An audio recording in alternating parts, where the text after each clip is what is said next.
દોસ્તો, ગઈકાલે સાંજે ગુજરાતના જાણીતા હાસ્યકાર માયાભાઈ આહિરનો ડાયરો એક જગ્યાએ હતો. ત્યારે આ ગુજરાતમાં અમદાવાદ ખાતે એમના પોતાના ડાયરામાં એવું કહી શકાય કે પોતાની તબિયત લથડી હતી. ત્યારથી એનો વિડીયો સોશિયલ મીડિયા પર ખૂબ ફેલાયો હતો. પરંતુ હવે માયાભાઈનો હોસ્પિટલેથી આ વિડીયો વાયરલ થઈ રહ્યો છે કે જેમાં માયાભાઈ આહિર કંઈક કહી રહ્યા છે, જેમાં એમણે દરેક તેમના ચાહક મિત્રોને કેટલાક અભિનંદન પાઠવ્યા છે, તો કેટલાક રીતે સ્વચ્છ રહેવા અને પોતે સુરક્ષિત છે એવી વાતો જણાવી છે. ત્યારે દોસ્તો, આજના વિડીયોમાં હોસ્પિટલમાં રહેલા માયાભાઈએ શું કહ્યું છે, આ તમામ બાબતો વિશે અમે વાત કરીશું. સાથે તમને એ પણ ખબર પડી જશે કે આખરે માયાભાઈ આહિર સાથે શું થયું હતું, આ ઘટના ક્યાં બની હતી અને કેવી રીતે પોતે ત્યાં પહોંચ્યા હતા અને તાત્કાલિકના ધોરણે હોસ્પિટલે કેવી રીતે પહોંચ્યા હતા. આ તમામ વાતો વિશે આજના વિડીયોમાં અમે તમને જણાવીશું. માટે વિડીયોમાં આગળ વધે તે પહેલાં ચેનલ ઉપર જો તમે નવા હો તો બેલ આઇકન દબાવી અમારી યુટ્યુબ ચેનલને અવશ્ય સબસ્ક્રાઇબ કરી લેજો. દોસ્તો, ગુજરાતના જાણીતા હાસ્યકાર એવા માયાભાઈ આહિરની અચાનક ચાલુ પ્રોગ્રામમાં આવી હાલત થઈ છે. દોસ્તો, કંઈક આવા સમાચાર સોશિયલ મીડિયા પર વાયુ વેગે ફેલાઈ રહ્યા છે કે જેમાં બતાવવામાં આવી રહ્યું છે કે ગુજરાતના જાણીતા એવા લોકપ્રિય હાસ્યકાર માયાભાઈ આહિર એ પોતે અચાનક એમની તબિયત લથડતા એમને હોસ્પિટલ લઈ જવાયા છે. ત્યારે દોસ્તો, આખરે આ ઘટના ક્યાંની છે અને શું ઘટના બની હતી? દોસ્તો, આપણે જાણીએ છીએ ગુજરાતના જાણીતા એવા લોક સાહિત્યકાર એવા માયાભાઈ આહિરના દીકરાના લગ્ન એ થોડા દિવસ પહેલા આયોજિત કરવામાં આવ્યા હતા. આ લગ્ન સમારોહમાં દેશ વિદેશથી અનેક બોલિવૂડ સેલેબ્સ સહિત નાના મોટા અનેક કલાકારો પણ ઉપસ્થિત રહ્યા હતા. ત્યારે આ લગ્નના ઉજાગરાના કારણે કદાચ આવું થઈ શક્યું હોય એવું લાગી રહ્યું છે. અમે તમને જણાવી દઈએ કે માયાભાઈ આહિરે ગુજરાતમાં ખૂબ સારું નામ છે. ત્યારે એમના દીકરાના લગ્ન બાદ એમના પ્રોગ્રામો ચાલુ થઈ ગયા હતા.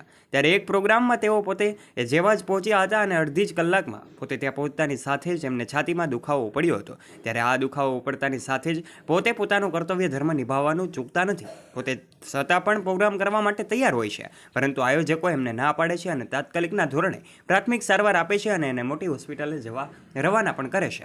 ત્યારે હવે પોતે સુરક્ષિત છે એવો વિડીયો સોશિયલ મીડિયા પર શેર થઈ રહ્યો છે અને વાયરલ થઈ રહ્યો છે, જેમાં માયાભાઈ આહિર પોતે હોસ્પિટલમાં અમદાવાદમાં એક હોસ્પિટલમાં એડમિટ છે અને જ્યાંથી પોતે પોતાનો વિડીયો જે છે સોશિયલ મીડિયા પર ખૂબ વાયુ વેગે ફેલાઈ રહ્યો છે, જેમાં તેઓ જણાવી રહ્યા છે.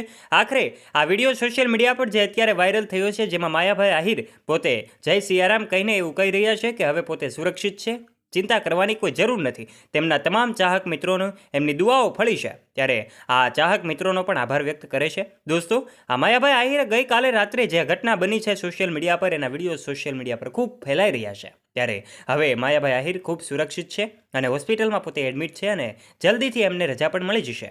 ત્યારે એમ કહી શકાય કે ગઈકાલે એમનો જે ડાયરો હતો તે ડાયરામાં અડધી જ કલાકમાં પોતે પોતાનો ડાયરો પૂર્ણ કર્યો હતો.